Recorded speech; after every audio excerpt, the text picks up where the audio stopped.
So this is our technical segment about major currency pairs.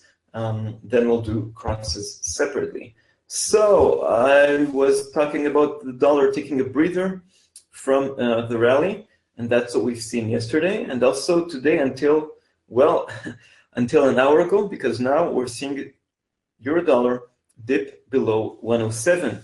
106.99 is the level I see here, basically rejected.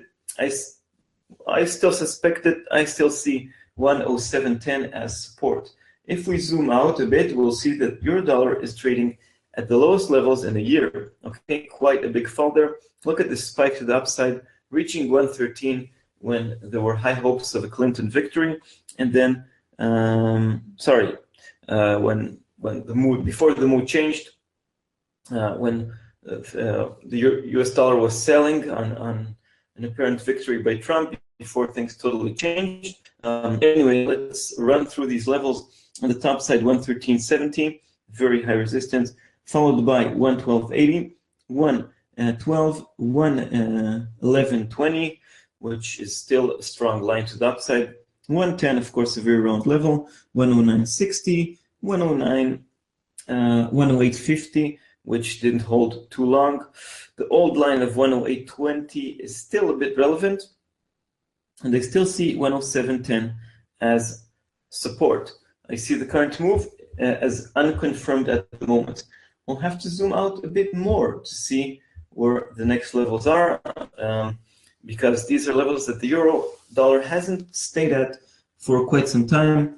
So we're talking about 106.50, which is not such a strong line, and then 105.20, which was the low level that the pair visited back in December 2015, when Draghi introduced more line. Here is the low seen in March 2015, 104.60, the last line in the sand, the lowest level in over a decade, okay?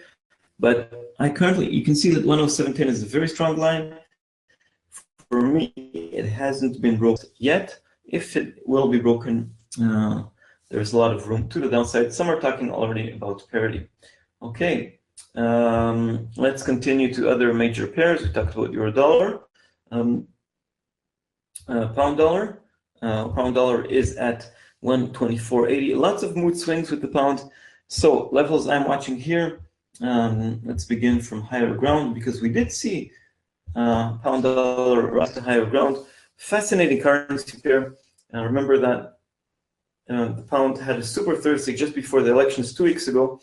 Anyway, 128 is high resistance. 127.90, that's the first post-Brexit low.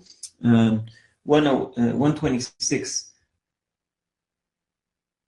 strongest worth mentioning here.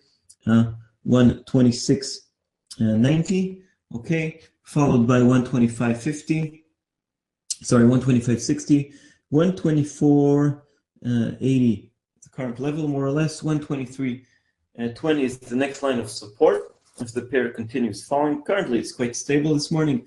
121.70, 121, and of course 120. In the flash crash in early October, we've seen much lower levels, but now the pound has lots more support. Okay, so the bigger levels here are 123.20 and I would say 126.90. Dollar yen, look at this amazing rally. Okay, so from election night, when Trump was seen as the victor, we fell to 101, but the quick turnaround over there, we've seen it move a lot to the upside. So currently we're already looking towards 110. At the time of our show, we're at 109.35. If we look to even higher ground on dollar yen, one of the most pairs, then we can find 111.40. Okay, which was a high earlier in the year, 112, a round number, and 113.80. Even higher, 116, which used to be a line in the sand for the Bank of Japan late last year, about 1 year ago. That's a very high level up there. To the downside, 127.50, strong support, followed by 105.50, 104.60, 103.30, and the round number of 100. Currently, dollar yen is storming forward. We'll of course explain what's going on over there. And of course, well, it's the dollar rally, okay, which is resuming as we speak. Dollar CAD, the Canadian dollar, will be hurt by worsening trade relations, but it also managed to recover a bit. So we already reached 136. I see resistance at 136.40, support only at 132.45. Well, we should mention in the middle we have 134.60, which is about the current level.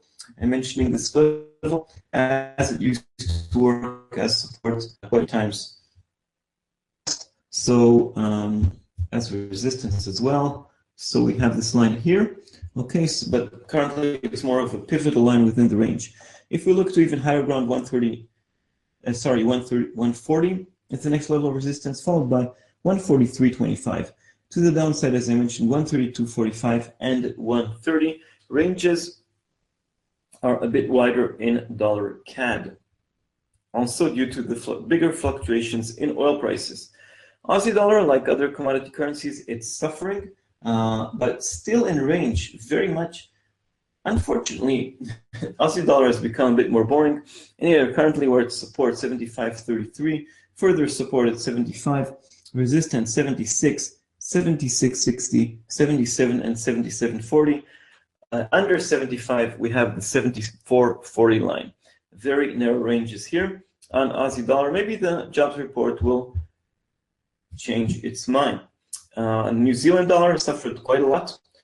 Unfortunately, also had tragic news about an earthquake this weekend in New Zealand.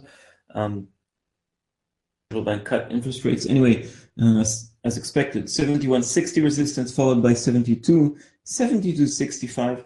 To the downside, 71 and 70.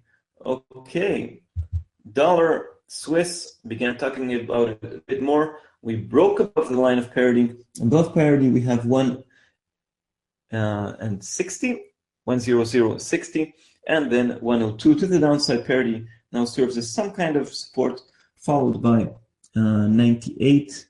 Well, before 90, we have 99, but then 99, 98.50, and 98.